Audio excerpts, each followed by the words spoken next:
study church history, Catholic history, really the crux of the whole matter is how you interpret Constantine, the Roman emperor who made Christianity legal. In a lot of ways, he brought an end to persecution, he brought about orthodoxy, he brought about councils, but in other ways, there was a measure maybe of corruption or confusion, or maybe people converting for the wrong reasons, for political prestige, instead of true faith in Christ. So today we're going to investigate Constantine the Great, the first Christian Roman emperor, and the conversion of the Roman Empire. So let's get started. Constantine's name in Greek is Konstantinos Homegas, the Great. He was born around the year 272, and he died May 22nd in the year 337. You probably know his mother, Saint Helena. She's the one who found the true cross in Jerusalem and was responsible for many of the building projects in Rome and for the excavations in Jerusalem. And his father was a Western Caesar, and his name was Constantius. He was a pagan. Now, Constantine grew up in the Roman courts. He was actually in the court of Diocletian, the great persecutor of the Christians. And according to Eusebius of Caesarea, Constantine, when he was preparing to fight the rival emperor Maxentius, he neared the Milvian Bridge in the year 312. He looked up and he saw in the sky the sign of the cross, or alternatively the Chi Rho symbol. And you see that on your screen. It's the letter X is the letter Chi, and then Rho, it looks like a P, but it's actually the Greek letter for R. Chi Rho, those are the first two letters in Greek for Christ. Christ, you can hear it, and her, Christ, the Chi Rho emblem. And he saw the Greek words, in tuto nika, which means in this you shall conquer. In Latin, it comes in as in hoc signo vinces, in this sign you shall conquer. And so Constantine took this vision and he explained to his soldiers that they were to inscribe this emblem on their shields as they prepared for battle. And they went into battle at the Milvian Bridge outside Rome in 312. They defeated the rival Augustus, Maxentius. This was the point in which Constantine gained political dominance in the Roman Empire, in particular in the West. And following the battle, the new emperor, Constantine, he ignored the altars to the Roman gods prepared on the Capitoline Hill, and he did not carry out the customary sacrifices that emperors would make after a victory. Instead, he went directly into the imperial palace. So Constantine, you might imagine, is trying to process this great moment. He had this vision. They put this sign on their shields, and now he has gained what he's always wanted, what any Roman politician always would desire, would be to be the Augustus of Rome. And now he is.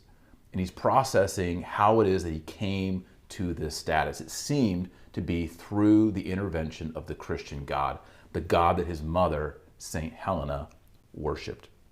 Meanwhile, his officials, who had not been converted to Christianity, celebrated, and they still participated in the traditional pagan sacrifices in Rome, celebrating the victory of their general, Constantine. Now, 1 year later, in 313, Constantine pronounced the Edict of Milan. And the Edict of Milan stated, quote, "The Christians and all others should have liberty to follow that mode of religion which to each of them appeared best," end quote. So this brings about a religious toleration for the first time in the Roman Empire. Christians no longer have to fear for their lives. The bishops no longer have to fear of being thrown into prison, becoming martyrs. Now, not only is it tolerated and legal, but it seems that the emperor himself is going to favor and promote and protect the Christian church, which is exactly what we see. The Edict of Milan also returned to the church property that had been confiscated. And Constantine went on to give monetary gifts to the church for the building of great churches and basilicas. Now, the Edict of Milan made the empire officially neutral with regard to religious worship. And it didn't make any of the traditional religions illegal. So Constantine did not condemn Roman paganism. If you wanted to continue to worship Jupiter and Juno, that was allowed. However, the Edict of Milan did raise the stock of Christianity, and people began to see where the wind was blowing, and some of them converted for the wrong reasons. In fact, Constantine was promoting in his political system those who were educated Christians, who came from Christian backgrounds that also had the skills to rule and to administer the Roman Empire. In fact, by the time Constantine died, about 1/3 of the political positions were filled by Christians, which means 2/3 were still filled by pagans. But that's amazing when you think about in the year 303, Christians were being killed and persecuted. And by the end of Constantine's life, 1/3 of the political positions were filled by Christians in good standing. Now, a lot of people are confused because they think Constantine made the empire explicitly Christian, but that did not actually happen until the Edict of Thessalonica in the year 380 by the Emperor Theodosius. At that point, the Roman Empire becomes Christian. So it takes another about 60 so years for the empire to say, we are a Christian empire. In this meantime, under Constantine, Christianity is simply tolerated. So what I'd like to do with you now is go through a timeline, beginning with his conversion or that moment at the bridge, and then all the way up to his death. And this will give you an idea of how Constantine's conversion deepened over time. It seems that it wasn't something that happened in an instant, but we see over time him progressing all the way until the final week of his death when he receives Christian baptism. So let's take a look at the timeline. So in 312, there's the battle at the Milvian Bridge. Constantine emerges as victorious. In 313, there's the Edict of Milan. Christianity is tolerated. Now in 315, the Arch of Constantine is erected to commemorate his triumph in 312. But what's interesting about it is it contains images of the goddess Victoria, victory. The arch contains no Christian references or symbolism. And the reason for this may be that Constantine still worshipped the pagan gods, but probably more likely it's because the Senate is the one that commissioned the arch as a gift to Constantine. And so the Senate, which was entirely pagan still in 315, would have commissioned pagan themes on the Arch of Constantine. Just 2 years later, in 317, Constantine gets involved with a theological controversy with the Donatist heretics. And we're going to, in the next lesson, dedicate all of our time to this important heresy of Donatism. But for now, just let it be said that he let the Pope rule on this matter against the Donatists, and then he sided with the Pope and issued an edict to confiscate the Donatist church property. So this is the first time we see Constantine getting involved in theology and then also allowing the Pope, the Bishop of Rome, to make theological decisions, which then he backs up as a civil leader. 1 year later, in the year 318, Constantine commissions a basilica to be built over the tomb of St. Peter, which was resting along the Vatican Hill. The original tomb of St. Peter was very plain. It was actually falling apart, broken. Constantine wanted to know, where is this St. Peter from the Bible? And so the Pope and the clergy showed Constantine the very simple grave, and Constantine said, no, I want to build a magnificent Roman basilica on top of this spot. And so Constantine actually leveled out part of that hill, and he built the original St. Peter's Basilica there at the Vatican Hill, which we know today is the Vatican. St. Peter's Basilica that you see today is the new one. It's the new St. Peter's. The old one, the original one, which stood all the way up until the popes of the 14th and 15th century, the 15th and the 16th century began the plans for a new St. Peter. That original one was the one that had been planned and commissioned by Constantine the Great. In the year 321, Constantine ruled that Sunday, the day of the Lord, would become an imperial holiday. He said that markets would be closed and public offices were closed. This is the beginning, the primordial weekend was formed here by Constantine in 321. And Sunday was chosen because that's the day that Christians celebrated the Eucharist. It was the day of the resurrection. Christ rose on a Sunday, and so that day became a day of rest and a day of worship.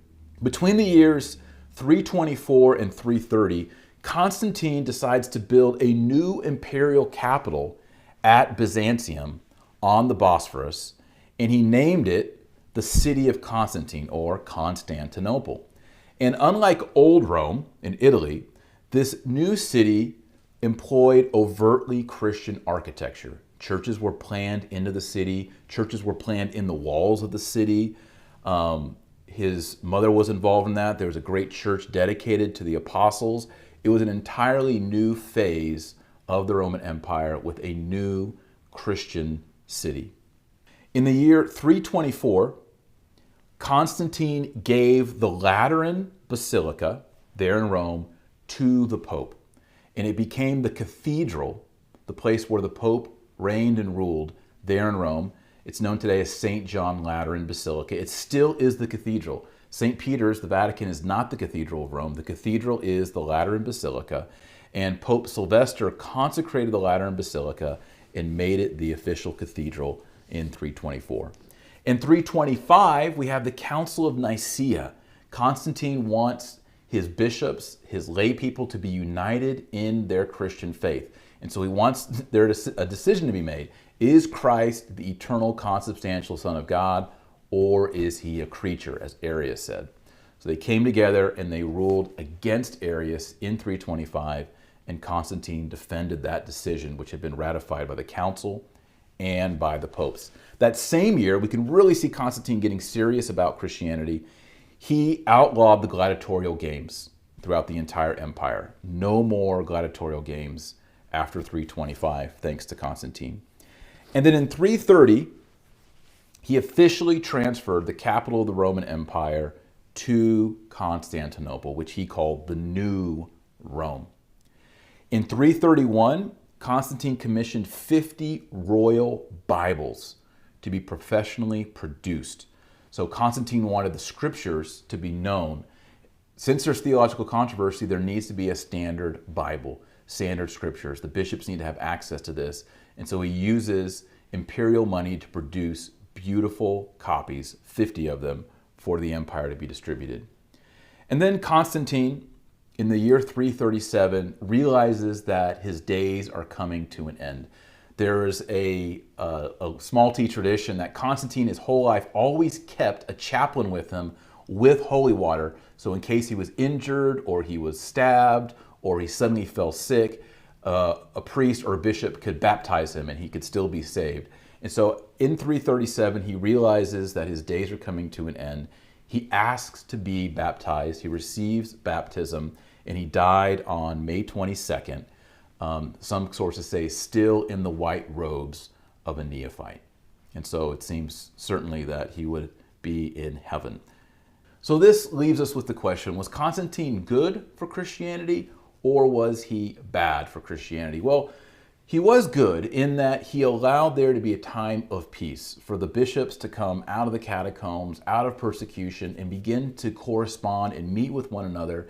And it allowed the church to come together on the most important theological doctrine, and that is the divinity of Christ, that Jesus Christ is the second person of the Trinity, that he's consubstantial with the Father, and it allowed for the Nicene Creed to begin its formation in 325. And so for that, all Christians throughout the world must thank Constantine for making that possible. Also, he brought an end to the persecutions and to the martyrs. And this allowed the church to spread and to grow, and it allowed people to learn more about the gospel. It allowed the bishops to preach openly in cathedrals. And so we see a lot more conversions happening. Oh, and also there's also the churches that were built. That's many of them still stand to this day, where we worship and where the relics are preserved thanks to his mother, St. Helen. Now, on the bad side, we see that as Constantine begins to grant privileges to the church and even begins to recognize the bishops in a political way, that they have political authority, we start to see bishops that aren't living for the gospel. We start to see already in the 300s corruption in the clergy. We also see politicians and governors using heresy like Arius and Arianism to divide the church and to bring about political factions that would separate the Western Empire from the Eastern Empire. Especially in the East, Arianism was taking over, not so much in the West. We also see that the people themselves are converting and coming into the church, but there isn't that old school fervency that the Christians had in, say, the 2nd century and the 3rd century. Back then, if you were baptized, if you became a Christian, you knew that you could become a martyr. Receiving baptism was a ticket to suffering and to a gruesome death. And so when people became Christian in those centuries, they were serious, they were fervent. Now you have people seeing it as fashionable or as something easy. And so what happens during this time is you see the rise of monasticism. Christians start saying, we're getting soft. We're losing our first love. We're losing the fire that we had as Christians. And so they start forming monasteries where they go into the desert. They start doing penance. They start forming communities of really solid, really on fire Christians. And so in a certain way, it's a bad thing, but it also is a good thing because it gives rise to an intellectual movement that'll produce the Benedictines and the Augustinians and then eventually the Mendicant orders as well. So as I was going back over Constantine, and I wrote a book, I encourage you to read it. It's called Eternal City, and it's entirely about the history of Rome and the conversion of Rome. And in that book, I was a little critical of Constantine. I was kind of a 50-50 good and bad, but as I studied again Constantine for this lesson, I began to see that I think the positives in Constantine outweigh the negatives. I think the good that he brought about is greater than some of the more negative side effects that happen. And I think that's true. I was thinking in my own life, all of us, whether you're St. Peter or St. Paul or King David, all of us can bring contributions to the church, but all of us also bring things that are not as holy and not as good. And Constantine, I think, stands as an example for all of us that we should strive for holiness and we should strive to extend the kingdom of heaven, but there's often conflicts in our own lives. And so we should pray to our Lord Jesus Christ to remove those and to make us holy and to make us saints, but also to realize that God can still use us even if we aren't entirely perfect. So thanks again for being a member of the New St. Thomas Institute. God bless you, and we'll see you in the next lesson.